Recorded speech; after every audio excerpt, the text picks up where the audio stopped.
Պարզվում է սկզբունքային քրիստոնեությունը կապ ունի սրա հետ, որ քրիստոնյան չի վախենում որևէ մթնոլորտի ճնշումից, այն մարդկանցից, որոնց առջև ինքը կանգնած է, որոնց շրջապատում ինքը կանգնած է եւ կարող է համարձակ դավանել Հիսուսին եւ չուրանալ։ Եվ չանել այսպիսի արտահայտություն։ Այո, դե հավատում եմ Աստծուն, բայց դե ձեր պատկերացրած այդ հավատացյալներից չեմ, էլի ես էլ ձեզ նման մեկն եմ։ Ես երբ որ նման արտահայտություն եմ լսում, բարկությունը բարձրանում է մեջս։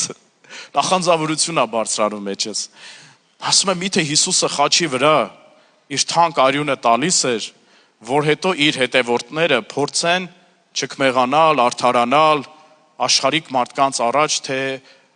այդ ինչպես է, որ իրանք հետևում են Հիսուսին, չտարբերվելով աշխարհիկ մարդկանցից։ Սկզբունքային քրիստոնյան այն մարդն է, որը որ իր որոշումը կայացրել է եւ նա գնում է Հիսուսի հետևից։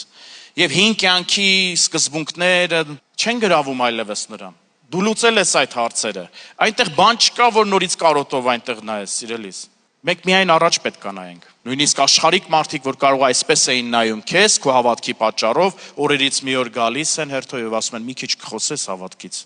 մի քիչ կկիսվես Աստծուց։ Հարցեր են տալիս հոգեվոր արդեն, դու իրանց համար արդեն հեղինակություն ես,